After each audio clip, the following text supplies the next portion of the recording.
Hello, good day to everyone. This is the first press conference within the international conference Defending Democracy, the Battlefield of Truth that has commenced today at 10 o'clock Central European Time in Skopje, North Macedonia. This is a press conference for the international audience. And without further ado, I'd like to introduce our guests here today, guests and hosts at the same time. My name is Jabir Deralla from Civil Center for Freedom, based in Skopje, North Macedonia. And with me is Mr. Roger Casale, founder of the Westminster Alliance for Ukraine, a former British member of the Parliament, and a great supporter of Ukraine and democracy. Next to him is Dr. Wolfgang Ressmann, the head of the New European People's Forum, as well as president of the Media Dialogue from Germany. Today we are going to speak about the conference, but also about the key issues that are related to the conference's theme and title, which is Defending Democracy, the Battlefield of Truth. Namely, tonight at 6 o'clock p.m. Central European Time, we will have a very important panel, international panel, titled Ukraine's Struggle, Europe's Future, Our Common Reality, Lessons and Next Steps, with presence of these two guests, honorable guests of ours, but also with another more than 10 participants from across Europe and beyond, who come from parliaments, various parliaments, governments, civil society organizations, media, academia, and the expert community. This panel is also including the voice of Ukraine through members of parliament, of the members of Verkhovna Rada, and so on. But more about it you can find on defendingdemocracy.global. And now let's go with our press conference. I'd like to start with Mr. Casale, who will tell us a little bit more about Westminster Alliance for Ukraine, what it is and what are we, where is it heading? Well, thank you very much indeed, Jabir. And first of all, just let me say how pleased I am to be here in Skopje in North Macedonia again with my good friend and colleague Jabir Deralla, Jabir, our host, and my good friend and colleague Dr. Wolfgang Ressmann, to defend democracy and human rights. And here is the publication of the policy recommendations from the last time we were here last December. And the Westminster Alliance for Ukraine grew out of that conference in December in Human Rights Week last year. And just also let me say, in introducing myself, that when I was a member of Parliament, a British member of Parliament, a Labour member of Parliament, and also part of the ministerial team in the Foreign Office, that was a long time ago. There was somebody called Tony Blair was the Prime Minister, and Gordon Brown, and I was Jack Straw was the Foreign Secretary. And in those days, back in I was an MP until 2005, we used to go around Europe promoting democracy and human rights. And I'm afraid to say that today, what we have to do is defend human rights and democracy. And that's what Civil, 25 years celebrated last year, have been doing so courageously and so effectively here in North Macedonia and in the Balkans. But it's also what we have to do today all over Europe. And so we have a great deal to learn from the struggle for democracy and human rights here in the Balkans, which is of great application to what is happening in other parts of Europe, including in the UK and in Germany, because we are facing a situation of hybrid warfare. We have one state, Russia, that has invaded another state, Ukraine, and is seeking to eradicate it from the face of the map, something that we have not seen in Europe since the Second World War. And we know that the borders of Ukraine are porous, that the conflict, it's a hybrid warfare. which means that the conflict does not stop at the borders of Ukraine. It goes well beyond the borders of Ukraine. It goes into the Balkans.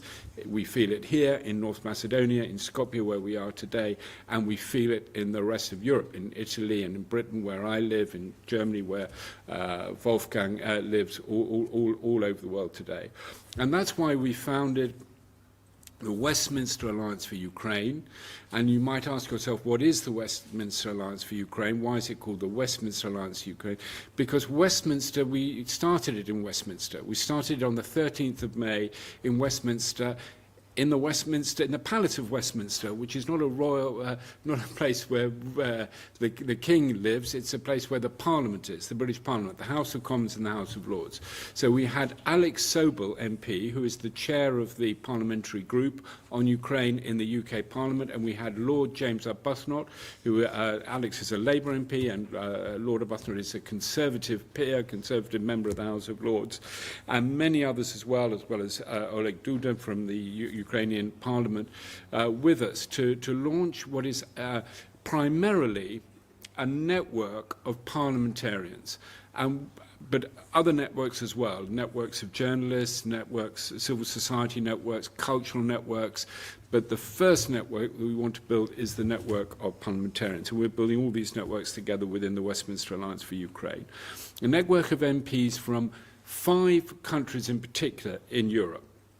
And these are known as the E5 countries. So what are the E5 countries? They are Poland, Italy, France, Germany, and the UK.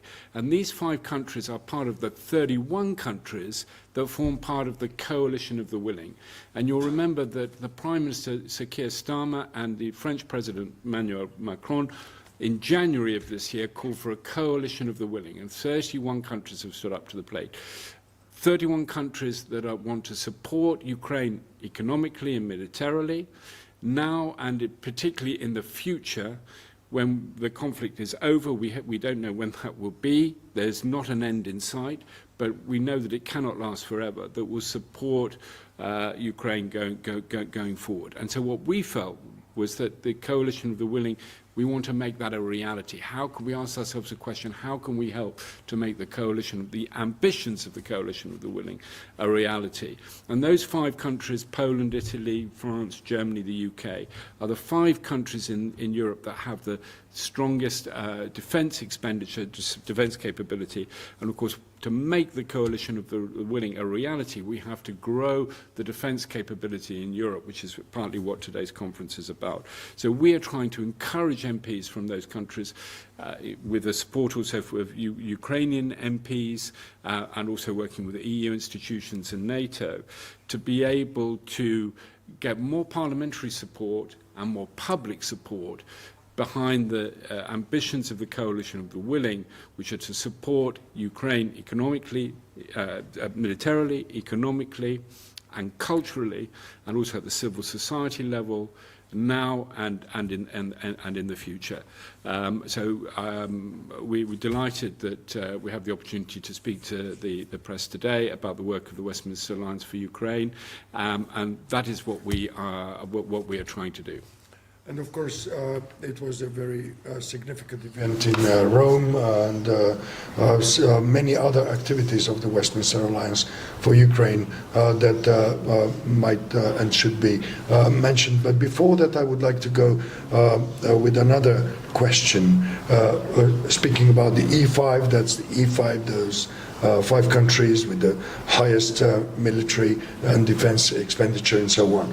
But what is your assessment of the role of other countries outside the European Union, and especially those countries that declared European Union orientation, aspirations for membership and so on?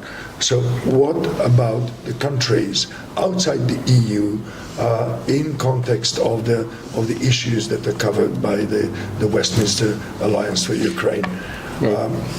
Thank you very much. That's an absolutely great question. Of course, here we are in North Macedonia in the Balkans, right. And the Balkans are in the front line of the hybrid warfare with Russia. And you very kindly mentioned the event that we had in the Westminster Alliance for Ukraine had in Rome on Friday, where we had Senator Emanuele Lopafido from the Fratelli d'Italia, and we had, Senator, the Deputato Onorevole Emanuele Lopafido from the Fratelli d'Italia, from the Foreign Affairs Committee in the Chamber of Deputies, and we had Filippo Sensi, the Senator Filippo Sensi from the Foreign Affairs Committee in the Senate with us, as well as think tanks and others and so on.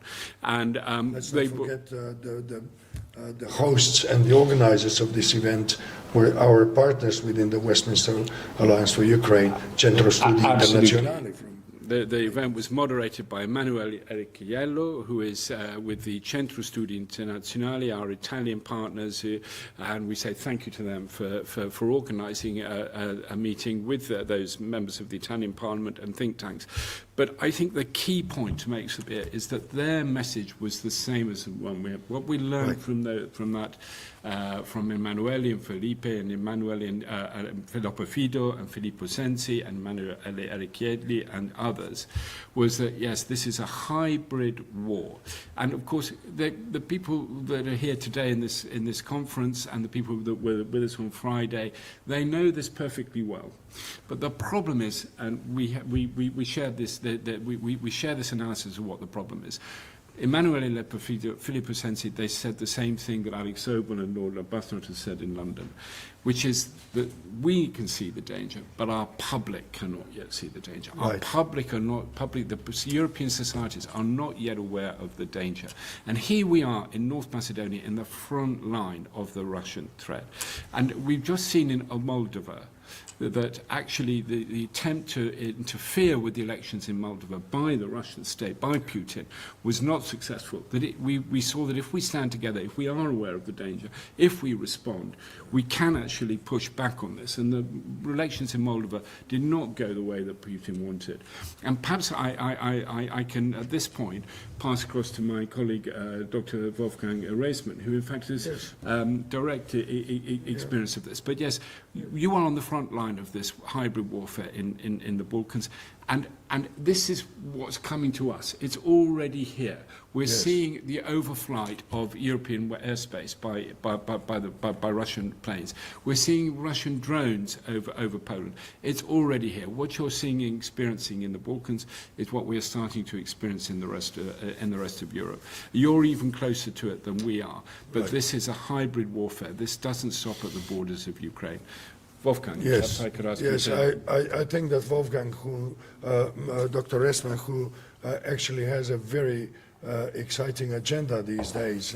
He's on the road all the time, and I think we could hear even more about this assessment that I asked about, the assessment. What about the countries that are outside the EU and are subject to threats, to operations, hybrid warfare operations, and on the other side have democratic pro-EU aspirations. Please welcome and tell us about your assessment.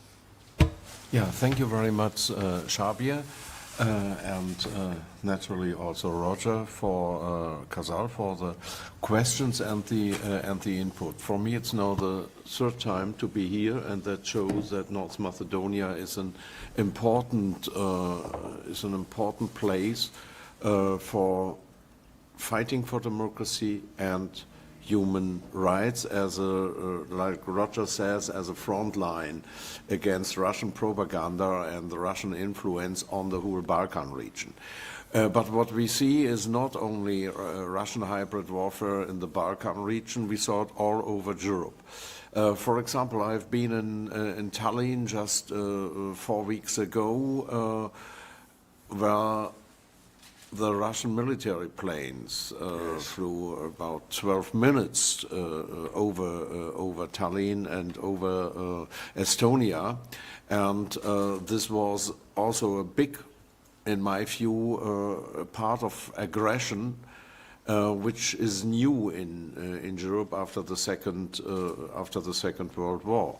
We are last week I've been in Georgia with a European project which which we had to make completely from Armenia, because this so-called Georgian Dream, the government in Georgia, did not was not able to permit our media trainings in Georgia. They are really bringing the whole civil society under pressure, the journalists under pressure. We met journalists in Georgia. They said, no, we are sitting here with you drinking coffee. Perhaps we are interested in the evening. This is a situation when Russian pressure becomes true and reality in other parts of Europe. And so I think it's a very important thing that Europe must wake up and getting awareness. Awareness means politicians should see what's really going on and how big the danger is. The media should show the whole picture. They are, for example, in Germany, the whole picture is not really transported. Some parts, when conflicts in Georgia, demonstrations are happening, when something in the Balkans is happening, and in Estonia also. But all these puzzle pieces are not giving the whole picture, and we have to see the whole picture to understand what's going on. The Ukraine war and the attack against Ukraine is only one puzzle piece in the try of Putin regime and Russia to change the whole continent and to destroy our democratic system. This is the aim of all, and we have to become aware in the point of civil society, military, politics, and naturally to fight also for our democratic and cultural values. This was one of the this is one of the results, perhaps, of this aggression of Russia against whole Europe, that Europe has a chance now and the reason to fight more and more together, based on our European values, when we took and when we all together are taking this chance. This is also a thing. Let's wake up and see what's going on and fight for our democratic values, fight for our democratic open societies with freedom of press, with freedom of speech, and all the other things we like in democracy, justice, and so on. The whole package we have to defend, and this is a thing where I'm very happy to be in North Macedonia and to discuss these questions also with this audience and the international audience. And this is also one part of the Westminster Alliance to defend Ukraine. Thank you very much for this very deep insight into the situation and an excellent response to our question about the situation, the position, the role of the countries that are outside EU in context of the Westminster Alliance for Ukraine's mission and mandate. I would like to take a moment to also mention the partners and the support that we received for this international conference that is being held today, tomorrow, and on Friday. And it is important to say that Westminster Alliance for Ukraine is an alliance that has grown immensely in the last 10 months since it's been established. And here we have to mention also the Jean Monnet Association from France, which is part of the Westminster Alliance for Ukraine, and already mentioned the Centro Studi Internazionali from Italy, a part of Media Dialogue, New European People's Forum, and Civil Center for Freedom as co-founders of the Defending Democracy Global Initiative.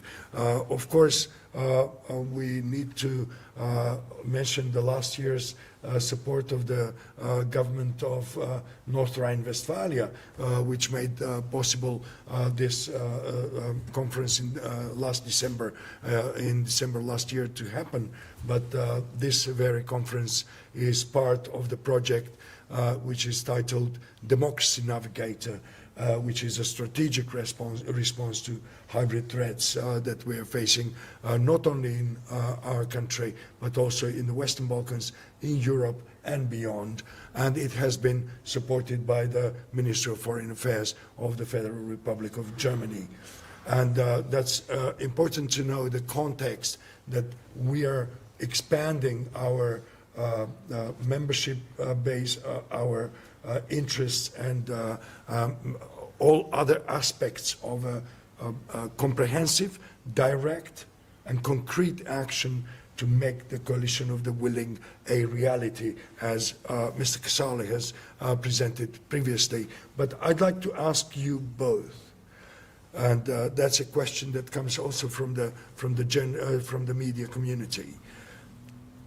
What are the key actions that can make the coalition of the willing a reality? What are the key actions? You mentioned parliamentarians, but also governments. But what are the key actions, and what are the key sectors that need to be involved in defense of democracy and defense of the European and Ukrainian future? Please. Well, thank you very much for the question. The number one action, I think, that needs to be taken, this is what we've really learned from the events that we had in London and in Italy. We're learning so much from these conferences and so on that we're holding. And again, I think we're listening very much to the MPs, but also the think tanks, and especially from our friends and colleagues from Ukraine. And I think that the number one action what I've learned from those conferences, the number one action that we need to take is exactly what Dr. Wolfgang Ressmann said to us a few moments ago. We have to wake up European public and European parliamentarians as well to the threat from Russia, because it is here now. It is that we can all see that in Ukraine. We can see it here in the Balkans. We're speaking to you from Skopje, North Macedonia. But as we've just heard from Dr. Ressmann, it's there with the overflight of that 12-minute overflight by Russian jets in Thailand, that provocation, the drones in Poland, and the interference with us here. So we need to wake up our publics, our citizens, and also our MPs. And if you're an MP listening to this press conference, then please make your support for the steps that we need to take to support Ukraine, to push back on the Russian threat, known to your government, and ask what you can do. And if you're a citizen, please write to your MP and say, you know, I'm aware of this threat. Are you aware of this threat? What are we doing about it?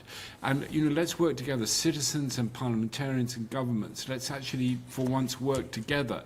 Also to get more of a focus in the media, to get much more awareness of what this threat is. I'm not saying that we're going to be at war with Russia tomorrow or the day after tomorrow, but Europe is not prepared. We are not prepared, and the threat is real. So the number one thing is to raise awareness. The number two thing, if I may, is we must step up the economic and military support for Ukraine. We must give more military capability, support to Ukraine, and we must help Ukraine to grow its whole capability. And we must understand that we have an enormous amount to learn from Ukraine. How was it possible that a country in the situation that Ukraine was in 3 years ago has been able to resist the Russian invasion? What can we learn from that? So the number two action, what can we learn from the experience of Ukraine? Because we're going to need that learning to defend ourselves, because we are not ready, and Ukraine has stepped up. And I think there are many other things as well. I just mentioned one specific thing because I made two rather general points, but let me mention something very specific that has come out of the work with the British MPs. At the moment, we're in a situation where we are freezing Russian assets, but perhaps we need to go to a situation of freezing their assets to actually seizing the assets. We need to get much tougher internationally on Russia because things are not getting better. There's an escalation, things are getting worse, and we need to send a very strong, powerful message to Putin that we are aware of the danger, we are going to stand up to it, and if we come together and stand up to it, we'll be able to do so. But if we go to sleep and don't prepare, we really will not. We will not be in a position to stand up to a threat that is all too real. Thank you very much, and I believe that Dr. Ressmann has many sectors to add here, especially based on his vast experience in the media and in the civil society sectors. Please. Yeah, I think that the awareness of this threat of the Putin regime is necessary to keep peace in Europe. This is the other way. I don't want to talk about war against Russia. We can prevent it when we are strong and when we inform our people and we discuss, this is also in my side a very important thing, our values. When we are discussing also the things which are not working very well in the Western, in the EU and in the whole Western Europe world. Let's say it in these words. This discussion is a great chance for us to redefine Europe too, to find Europe again as a strong power worldwide with 400 million people, with economic power, what we have. And also, let me say it in this way, the chance to develop our forces independent from the US under the circumstances we have. This is also a chance for Western Europe to redefine our values, our system, and to become a strong player in the whole global world. When you see it from this perspective, the Russian threat becomes relatively a chance. But therefore we need the support of the people. We need the support of civil society. We need the support of the journalists, transporting all these questions to an audience and show how important it is when Europe will have a chance to not only to survive inverted commas, but to be a strong partner in the future for the world. I think this is important. Our cultural diversity in Europe, our military possibilities to develop, and to show that we are a real alternative to this Russian Putin imperialism, to show that the people, again, like Rogers told it, Moldova did it, and we hopefully also other partners do it. So let's keep this chance in cultural, media, and political, in the political sphere. And there, when this will work, I'm optimistic that we will overcome this challenge. Thank you very much, Dr. Ressmann. This press conference needs to end because in just a few moments a press conference for the domestic media need to start. Please join us at 6 p.m. Central European Time at a conference which will, at a high-level event that will unite many voices coming from Ukraine, from Germany, from the United States, from Italy, France, Hungary, and other countries across Europe and beyond in a substantial discussion about Ukraine's struggle, Europe's future, our common reality, lessons and next steps. It will be exciting, it will be important, it will be essential to join in, to plug in into the conversation, in this very important conversation, which is global, of global importance, and I believe that it will help clear the clouds a little bit more. Mr. Casale, Dr. Ressmann, thank you very much for your contribution to this press conference. Thank you. Thank you.